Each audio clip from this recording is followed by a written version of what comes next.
Sou Carlos Henrique Pimentel, trabalho na Fundação Rio das Ostras de Cultura como cargo comissionado. O meu cargo é de assessor de políticas públicas de cultura, dentro da Superintendência de Políticas Públicas de Cultura, e moro aqui em Rio das Ostras desde o ano 2000.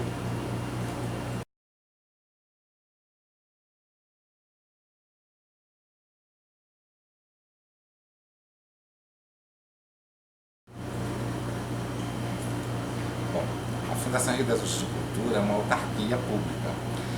O município não tem uma Secretaria Municipal de Cultura que optou-se pela pasta ter a sua gestão através de uma fundação. Isso traz grandes vantagens dentro da máquina pública, porque, por exemplo, os nossos processos aqui não precisam ir para a prefeitura. Eles circulam aqui dentro mesmo, porque temos toda a estrutura administrativa aqui dentro. Ou seja, temos uma comissão de licitação própria, temos um controle interno próprio, temos uma contabilidade própria e somos uma unidade orçamentária dentro do município. Isso traz grandes vantagens dentro das ações de políticas públicas que a gente vai desenvolvendo aqui no município em todos os sentidos, né? Em manutenção do equipamento cultural, a questão de contratação de serviços, de compra de material, de enviar para o gabinete e Progen e Câmara propostas e minutas de lei.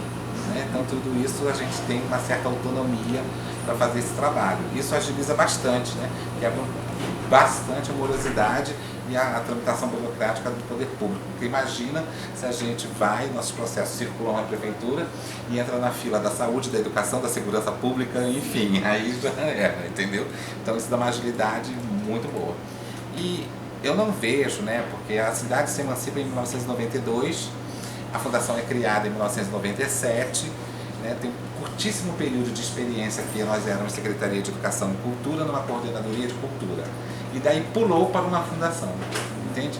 E no período da fundação é que todo o equipamento cultural foi construído, todas as políticas públicas de cultura foram construídas, foram colocadas em ação. Então, sinceramente, eu não imagino a cultura do município sem a fundação. Eu não tenho nem parâmetro para imaginar isso, porque eu não tenho experiência disso, entendeu? A gente pode até fazer um comparativo com outros municípios, Cabo Frio, para você ter uma ideia. Cabo Frio ficou bem uns 6 a 7 anos para aprovar o Plano Municipal de Cultura. E nós ficamos aqui meses para aprovação do Plano Municipal de Cultura. Entende? Então, assim, hoje nós temos uma estrutura muito boa, porque nós conseguimos mudar o regimento interno da Câmara, que a Comissão de Cultura da Câmara junta com uma Comissão de Educação. A Comissão de Educação e Cultura. E a gente fez um pedido desde 2017 e isso foi desmembrado. Então tem uma comissão de vereadores específicas para a cultura, que é um apoio, um diálogo mais próximo e de conteúdo mais próprio, somente da cultura. Foi bem bacana.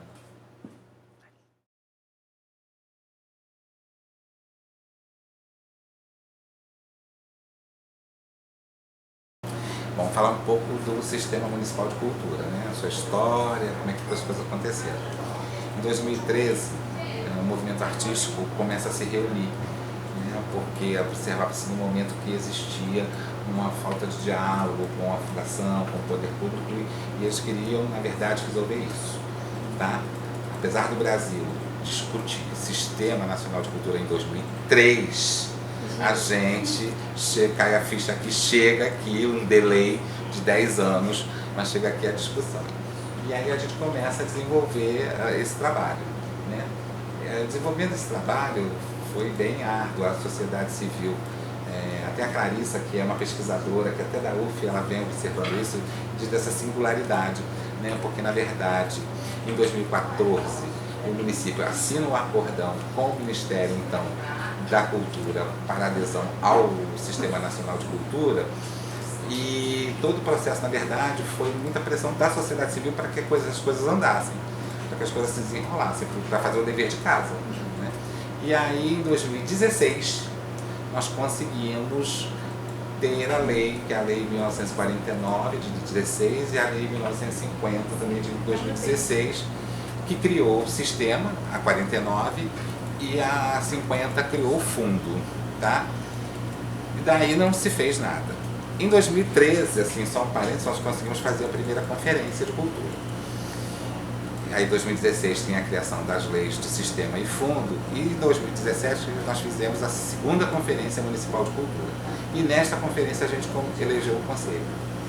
Né? Com a eleição do conselho e posse do conselho, paritário, enfim, como manda a lei, deliberativo,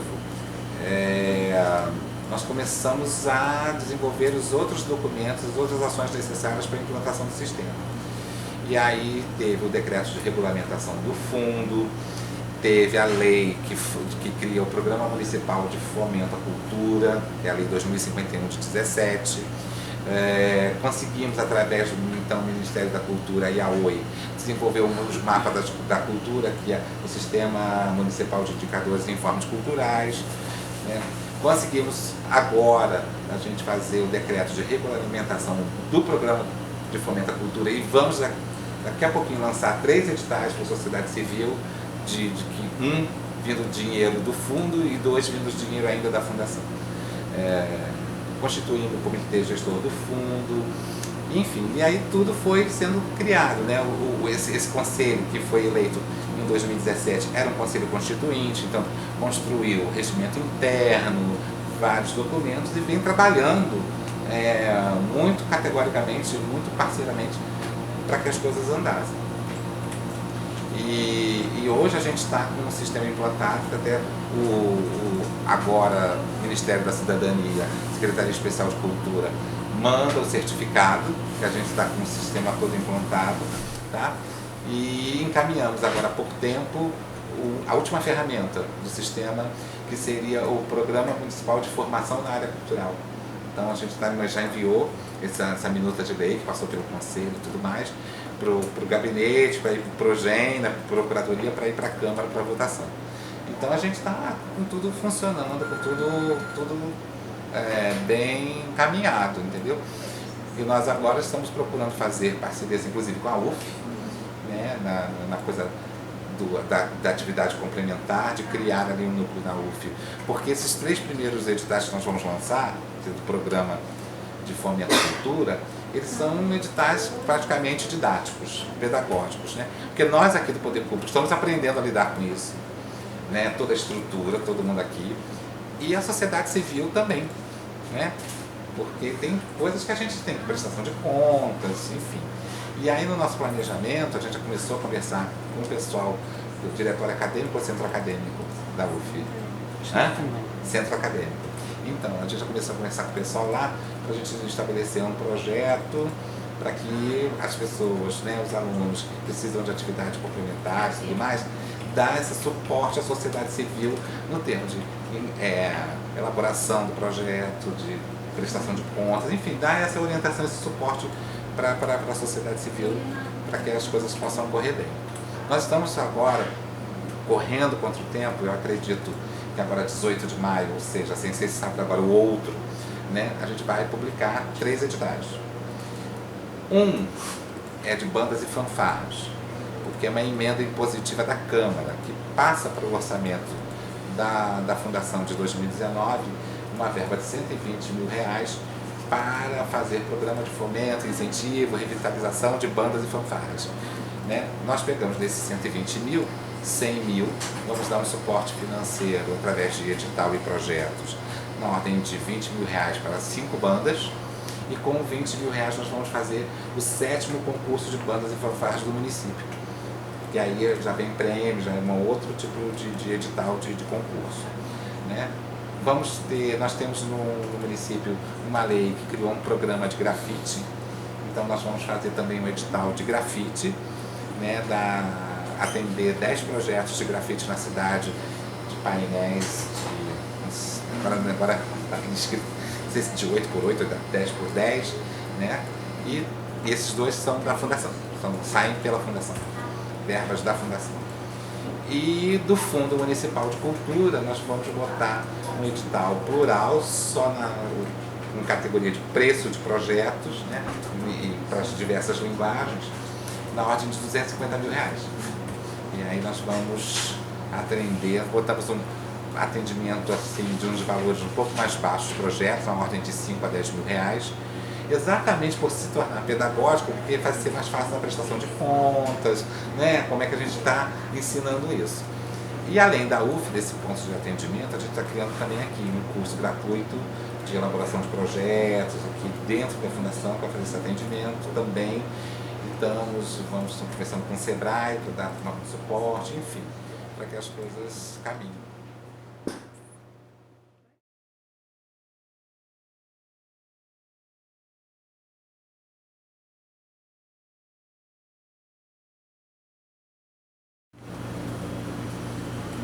Bom, eu já até mencionei, né, essa coisa da gente estar perto da UF com o suporte da sociedade civil por conta dos projetos que vão ser lançados, né? Mas tem outras ações que eu acho que a gente pode falar em relação a esse diálogo com a universidade. Assim, em primeiro lugar, em dezembro saiu uma lei que colocou no quadro permanente da Fundação 2 vagas de produtor cultural nível universitário. Então isso já é concurso, fica alerta, porque vai rolar, entendeu? Saindo concurso, essas vagas vão sair. Tá? Em segundo lugar, a própria cidade criativa, e daqui a pouco a gente vai entrar nisso, que a gente está com esse diálogo super de aproximação. E em relação também às atividades complementares, a gente também quer estender as outras atividades da Fundação, não só editais, certo? Nós não estamos agora, por exemplo, que era muito bom, infelizmente agora a gente não tem como fazer, é a questão de estágio. E me parece que o estágio saiu da obrigatoriedade de grade do curso, né? Nesse sentido, os estagiários têm que necessariamente serem remunerados. Então tem duas coisas que acontecem aí. Nós não temos isso no orçamento para fazer, tá? A gente precisa mudar o orçamento. 2, tem a questão do seguro do estagiário, que também é uma coisa que ficou muito caro. Muito caro mesmo, e aí a gente está tentando resolver com isso, porque também nós temos a onda, e lá também, apesar de ser uma formação de nível médio, também existe 150 horas de estágio, entende? Mas isso é sine qua non, se o cara não fizer, ele não se forma. E a gente está tentando resolver essas situações burocráticas, porque parece que as coisas são assim, né? Ah, legal, o aluno entra, cara, eu não sou mais obrigado a fazer estágio, ganhou nada, né? Aí, porque agora se eu fizer estágio eu vou ter que ser remunerado. Tá, e aí? E aí, o resto do mercado está preparado para isso? Né? Como é que se comporta, entendeu? Então eu acho que hoje a gente tem um diálogo muito interessante com a universidade, tá? No momento em que foi em 2017, da retirada do curso de produção cultural aqui em Rio das Ostras, nós fomos uma da instituição que falou com o reitor em Niterói, que pegamos carta do prefeito para a manutenção desse curso aqui, que é importantíssimo. Então, assim, eu acho que está bem interessante e só tende a se aprofundar, a se estreitar e enriquecer todo mundo. Entendeu?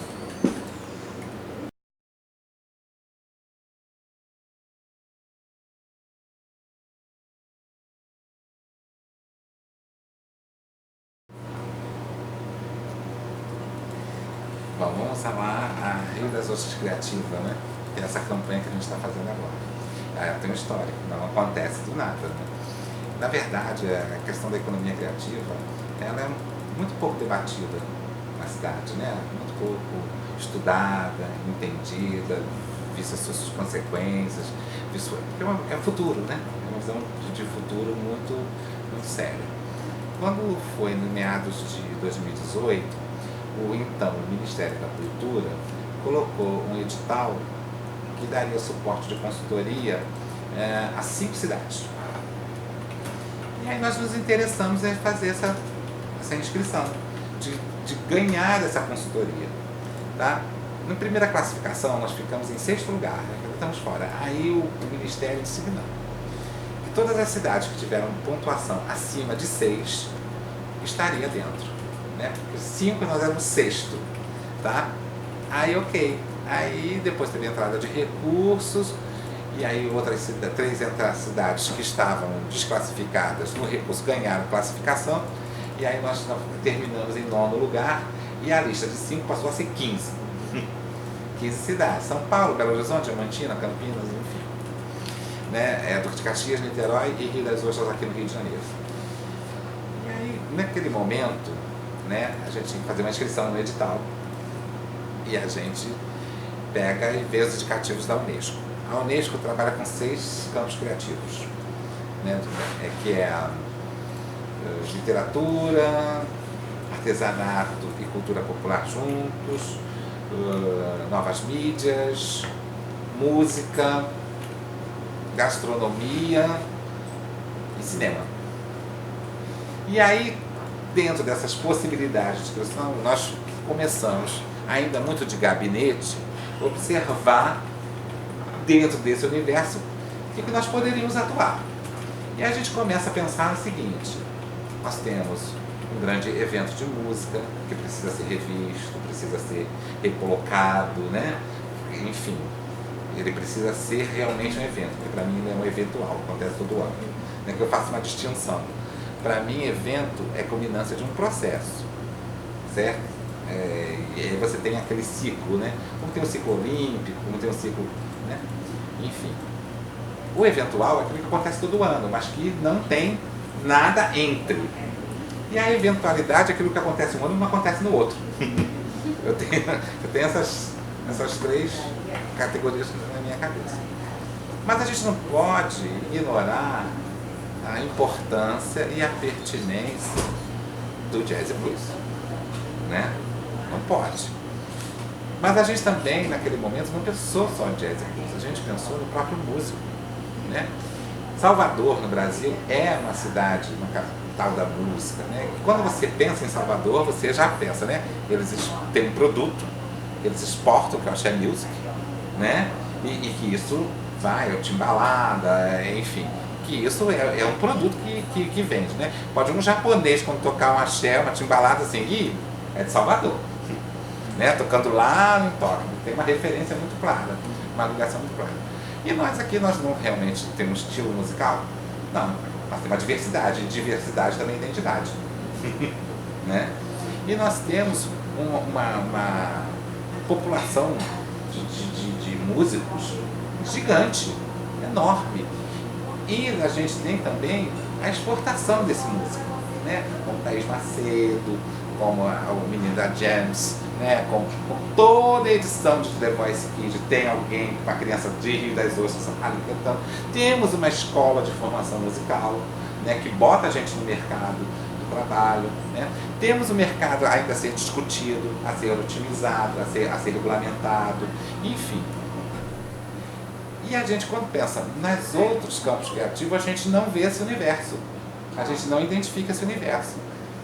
E também sabendo que, na verdade, quando você escolhe um campo criativo, você tem que comunicar com o outro, ele não pode ir isolado, né? A gente observa que a música traz consigo, e em todos os momentos que tem eventos de música, tem artesanato e comida.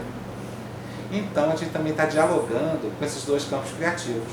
As propostas estão sendo criadas com a sociedade civil, com todo mundo, mas também está salientando para esses outros campos criativos também.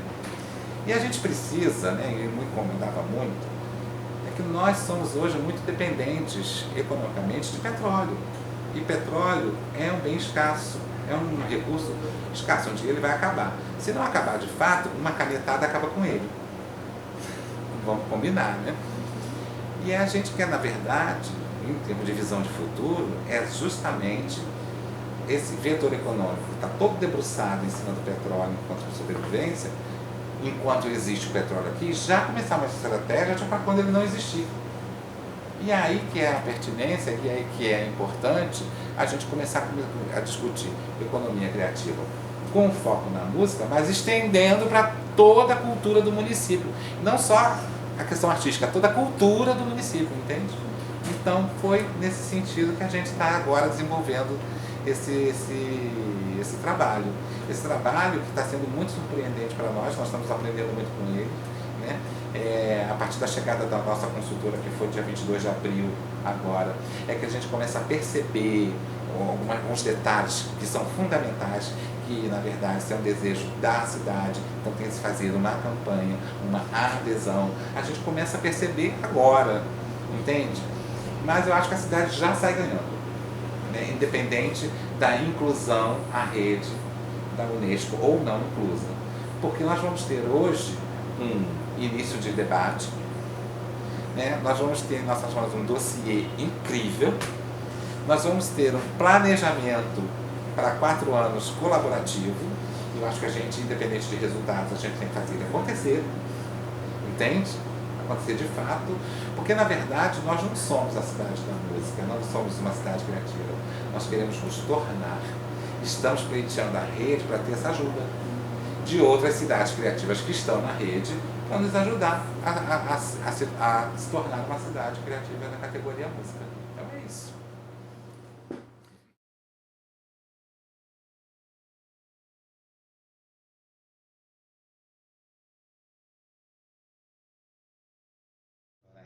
O que nós temos que fazer com o Jazz e Blues agora é repensá-lo. Repensá-lo coletivamente, colaborativamente. Como é que ele pode chegar à cidade sem ser sazonal, sem ser aquele momento, e a cidade realmente ter um processo que coloque ele como discussão. Eu não sei se é a questão do jazz, do blues, que é coisa da cidade, né? Pode ser e não, né? Isso nós estamos investigando. E isso também é a importância nesse momento da inscrição do Rio das Ostras Criativa, da inscrição na rede mundial da Unesco, que levanta, coloca na pauta, coloca na mesa essa questão para que a gente discuta fora de gabinete, para a gente discutir com a sociedade civil, com a academia, discutir com todo mundo que rumo a gente vai dar isso, entendeu? E é com planejamento de futuro. Isso é o mais importante. Ninguém está querendo ações para agora, né? A gente está planejando o futuro. E saindo esse planejamento, essa proposta de projeto de 4 anos, eu acho que tem um compromisso em todo mundo, que independente de inclusão ou não na rede mundial de cidades criativas, que ele aconteça. Que ele aconteça, que respeite esse planejamento, entendeu? Então é isso.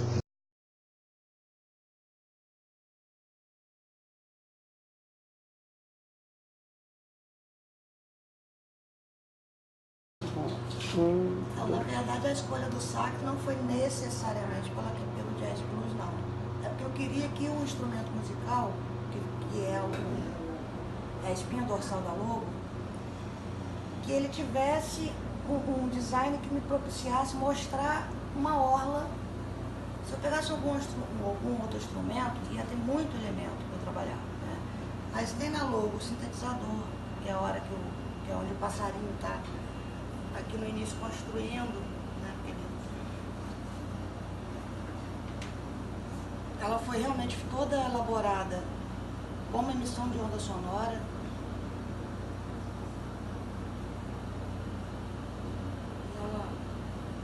Aqui são sintetizadores, né? Equalizadores também. E esse movimento aqui é o que eu precisava. E também precisava de uma coisa que emitisse essa onda para pegar o gancho da baleia, né? Para que ela também continuasse essa emissão. Então o sax foi para mim o que me pareceu mais apropriado, né, nessa construção. E a gente trabalhou a questão da sustentabilidade, como a gente falou, né, na questão cultural, social e ambiental. A gente tem uma aula de praia, que é uma aula marítima, né? Se você vê, né, acho que 80%, 90% da vida daqui turística acontece nessa orla. Então por isso que ela está assim, colocada com notinhas, né? É uma logo atípica, porque ela tem muito elemento. Mas para traduzir tudo isso, a melhor maneira que eu encontrei para construir ela foi essa aí.